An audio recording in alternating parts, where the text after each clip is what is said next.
بندہ جو صحابہ کرام اس پر بحث نہیں کرے، لیکن آج کا مسلمان اگر اس میں بحث کرتا ہے کہ آج کی رات کو جگنا ہے کیا، آج کی رات کو روزے رکھنا ہے کیا، آج ہی نماز پڑھنا ہے کیا، ہمارا مقصد تنقید کرنا نہیں ہے، ہمارا مقصد سمجھانا ہے کہ ہم کون سا اعتراض کر رہے ہیں، بے بنیاد اعتراض جس کا تمہارے اعتراض سے نہ صحابہ کی زندگی سے کوئی تعلق ہے، نہ آقا کی زندگی سے، نہ تابعی، تابعی، محدثین، مفسرین، کسی کی زندگی سے تمہارے اعتراض سے تعلق نہیں ہے۔ ایسے بے بنیاد اعتراضات، تنقیدیں جو ہے اسلام میں چل رہے ہیں جس کا ہمارا کوئی تعلق ہی نہیں ہے اسلام کا۔ اللہ ناراض ہے۔ رب العالمین جب مہینوں کے 11-12 مہینوں کے گنتی کا ذکر قرآن کریم میں فرما رہا ہے، 4 حرمت والے مہینوں کا ذکر فرما رہا ہے، وقت کا تعین اللہ نے کر دیا، اور اسی وقت کو لے کے جب اللہ تعالیٰ اسی وقت میں اللہ تعالیٰ نے ہم تک یہ پیغام پہنچا کہ جس وقت میں اللہ نے اپنے آقا و مولا کو بلایا، دیدار مصطفیٰ ہوا، اور اللہ تعالیٰ نے اپنا دیدار کروایا، یہ ساری چیزیں ایک وقت پر مقرر ہوئی، اور اسی وقت پر مقرر ہوئی، تو اس کے بعد اگر ہم اس بات کو لے کر گفتگو کرتے ہیں کہ اسی وقت میں کرنا تھا کیا، تو یہ ہماری نادانی ہے۔ ہم اللہ سے دعا کرتے ہیں کہ اللہ جو ہے آپ کو ایسے نادانی والے سوالوں سے بچائے، اور آپ کو بھی جو ہے اسی رات میں اٹھ کر عبادت توفیق نصیب فرمائے۔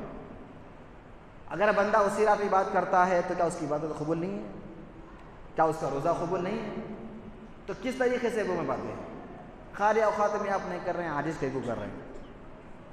یہ تنقید بھی آپ کی ایسی بے بنیاد ہے کہ اگر غور کریں گے تو پھر ہمیں کوئی اس کا کوئی لامحدود، یعنی کوئی سمجھ میں نہیں آنے والی بات ہے۔ یعنی کوئی شخص ایک تاریک اندھیرے میں جہاں بولے وہاں وہ جو تلوار پھرا رہا ہے اپنے بچاؤ کے لیے، تو اس طریقے سے بس ہماری بھی تنقیدیں بے بنیاد باتیں ہیں جو اسلام سے کوئی تعلق نہیں ہے کہ آپ جو ہے اسی رات میں کرنا ہے۔ اب غیر سارا جب بندہ ایک ماہ میں کبھی جو ہے رات میں اٹھ کر کبھی روزہ نہیں رکھا، نفل روزہ، نہ عبادت کرتا ہے، کچھ نہیں کرتا، لیکن وہ سرور انبیاء کے محبت میں، فرمان مصطفیٰ میں وہ ایک دن روزہ رہتا ہے، رات میں عبادتیں کرتا ہے، تو اس کو وہ عبادت سے بھی روکا جاتا ہے۔ اب بھی کرنا تھا کیا، یعنی وہ عبادت جو کر رہا ہے، جو اخلاص کے ساتھ، تیاری کے ساتھ، دل و جان پر آقا و مولا کی بارگاہ میں لگا کر، اپنے تصور میں مدینہ اور کعبہ لا کر وہ آتا ہے اللہ کے بارگاہ میں، تو اس کا ذہن میں منتشر کیا جاتا ہے، اس طریقے کی باتیں کر، یعنی خود بھی عبادت نہیں کرتے، کرنے والے کو بھی نہیں کرنے دیتے۔ تو یہ اس طریقے سے اگر ہم آپس میں پھوٹ پڑیں گے تو پھر ہمارے اندر اتحاد کہاں سے ہوگا؟ پھر دنیا پر مسلمانوں کی حکومت کب ہوگی؟ ہم اپنے آپ میں نہیں ہیں، ایک دوسرے میں نہیں ہیں، ہمارے اندر متحد ہونا نہیں ہے، اتحاد نہیں ہے، اتفاق نہیں ہے، معافی نہیں ہے، عفو درگزر نہیں ہے، ایک دوسرے کا ساتھ نہیں ہے، ایک دوسرے کی طاقت بننا نہیں ہے، بس ہم اپنی مفاد پرستی والی سوچ لے کر ہم چل رہا ہے مسلمان۔ کم و بیش جو اللہ والے ہیں چل رہے ہیں، ان کا ساتھ دینے والا بھی کوئی بھی نہیں ہے۔ جو سوچ ہے جن کے دل میں، ذہن دل و دماغ میں سوچ ہے، وہ سوچ لے کر چلنے والے کا ساتھ دینے والا بھی کوئی بھی نہیں ہے۔ اتنی افسوس کی بات ہے کہ ہم مسلمان ایک آخری ایسے مقام پر آ کر ٹکے ہوئے ہیں کہ بس اللہ تعالیٰ اپنے پیارے صلی اللہ علیہ وسلم کے نالے پاک کے صدقے میں ہمیں بچا کر رکھا ہوا ہے، اور کم و بیش جو اللہ والے ہیں جو رات کی تنہائی میں آنسو بہا کر جو ہے اللہ سے جو ہے دین کی بقا کی دعا مانگتے ہیں، انہی کا طفیل ہے، انہی کا صدقہ ہے جو آج ہم صحیح سلامت ہیں، ورنہ آج ہماری حرکتوں سے، ہماری تنقیدوں سے، آقا کی زندگی میں جو ہے عمل کرنے کے بجائے تنقیدوں سے جو ہمارے مسائل درپیش ہو رہے ہیں ہمارے درمیان میں، اس کو ہم بتانا چاہتے ہیں، اللہ تعالیٰ بتانا چاہتا ہے، رب العالمین اپنی تخلیق اور اپنی مہینوں کی گنتی، وقت کی اہمیت اور وقت کا تقاضا، یہ ساری چیزوں کو اللہ نے مقرر کر کے ہمیں اس بات کی طرف غور کرنے کا حکم دے رہا ہے کہ میرے بندے غور فرما، میں نے کیا بنایا، اور میرے محبوب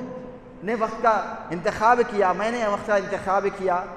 ساری ہمارے اسلاف اکابرین ہمارے سب نے وقت کا انتخاب کیا، اس پر عمل کرتے رہے، لیکن آج ہم کچھ چیزیں ہیں جو وقت پر جو ہے اس کو سمجھنے کے بجائے ہم خود اپنے ذہن سے اس پہ اعتراض کر رہے ہیں۔ تو یہ چیزیں ہیں، وقت کی اہمیت کی بات آئی کیونکہ اللہ نے اسنا عشرہ شہرن کا جو استعمال فرمایا، اور 4 محرم یعنی متبرک جو مہینے ہیں، اس میں یہ سارے مہینے ہیں جس کو اللہ تعالیٰ ذوالقعدہ، ذوالحجہ، اور اس کے اندر اللہ تعالیٰ نے محرم اور رجب کو شامل فرمایا۔ محدثین ان 4 مہینوں کا ذکر فرماتے ہیں، اور یہی مبارک مہینہ جس کے اندر اللہ تعالیٰ ایک روزے کی برکت، اس کی فضیلت 1 سال کے برابر رکھی،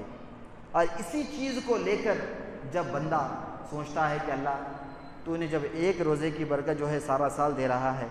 تو پھر جس دن شب معراج ہے اس دن میں رہ جاؤں گا،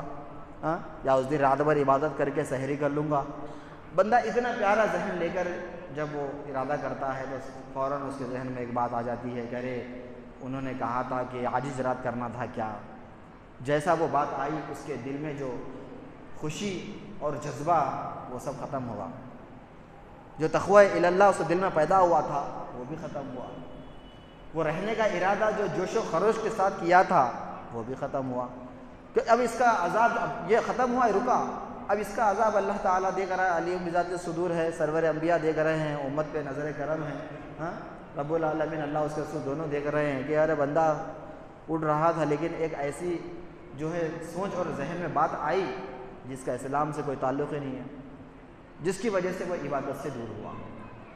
اب عبادت سے دور ہونے کے معاملے میں ایسے کئی اور باتیں ہیں، مجھے بات آئی تو بات سے بات کہتا چلوں کہ اگر کوئی بندہ اگر عبادت کر رہا ہے، کرتے کرتے فوراً اس کو ایک صاحب بول دیتے ہیں کہ ارے بہت نمازاں پڑھ لے رہے، خدا کی قسم دوسرے دن نماز کچھ نہیں آتا ہو، پڑھنے والے کو پیچھے تنقید کی بات کر دی ہے، خود تو نہیں پڑھ رہی لیکن یہ اصلاحی بات ہے، ہاں، آپ بول دیا جاتے جاتے ارے بہت نمازاں پڑھ لے رہے ہیں، بولتے اب اس کو شرم آ گئی، اب انہیں دوبارہ کیا ہے، یا تو پھر پڑھنے کی کوشش کرا لیکن چھپتے چھپتے جا رہا، نہیں تو وہ بھی نہیں جا رہا۔ اب کتنا بڑا عذاب اللہ کا ہے، ہاں، آپ قرآن پڑھ رہے ہیں، آپ قرآن پڑھتے نام یہ کر رہے ہیں، بولتے انہیں قرآن پڑھنا چھوڑے تھا۔ بات کیا ہوئی کہ جو نماز پڑھا انہیں گناہ سے بچنا، جو نہیں پڑھا انہیں گناہ کر سکتا۔ ایسی بات ہمارے اسلام میں چل رہی ہے اور ہم ایسی بے بنیاد باتیں لے کر ہماری نسلوں کو خراب کر دے رہے ہیں، ایسی بے بنیاد باتیں ہمارے اندر ہے، اور ہم اللہ سے دعا کرتے ہیں کہ میرے مولا ہمارے قوموں کو، اپنی امت کو، امت مصطفیٰ کو میرے مولا یہ سوچ دے دے کہ ہم خود بھی عمل کریں اور دوسروں کو بھی ترغیب دیں اور عمل کرنے والے پر تنقید نہ کریں۔ جب عمل کی بات آئی تو یہ بات لازم ہے ہمارے لیے، جو ہمارے معاشرے میں یہ بات چل رہی ہے، اور بندہ کیوں دور ہو رہا؟ قرآن سے دور ہو رہا، نمازوں سے دور ہو رہا، اور تنقید میں کیا کر رہی ہیں؟ ارے تم نماز پڑھ رہے نا، کیوں نماز وہ لفظ کیوں لایا بیچ میں؟ ہاں، اس کا مطلب اس سے جو لوگ نماز نہیں پڑھ رہے ہیں ان کی حوصلہ افزائی ہو گئی وہاں پہ، اب وہ خوش ہو گئے کہ ارے نہیں اب ہم نماز نہیں پڑھ رہے، چلو ہم گناہ کر سکتے، ہاں، خطا کر سکتے ہیں، نماز نہیں پڑھ رہے۔ اب جو نماز پڑھ رہا انہیں گناہ نہیں کرنا، جو قرآن پڑھ رہا انہیں گناہ نہیں کرنا، کیسی بات ہے یہ؟ کیا پیغام دے رہے ہیں ہم ہمارے نسلوں کو؟ کیا پیغام دے رہے ہیں؟ اور جو نماز نہیں پڑھنے والا بندہ ہے اس کو کیا ہم پیغام دے رہے ہیں یہ جملے بول کے؟ سب سے پہلے ہمیں سمجھنے کی ضرورت ہے ہم کیسی باتیں کر رہے ہیں۔ ہمارے ایک جملے سے اگر وہ عبادت سے دور ہوا تو خدا کی قسم روز قیامت جب تک وہ اس سے دور رہیں گا، جب تک وہ فرض ادا نہیں کرے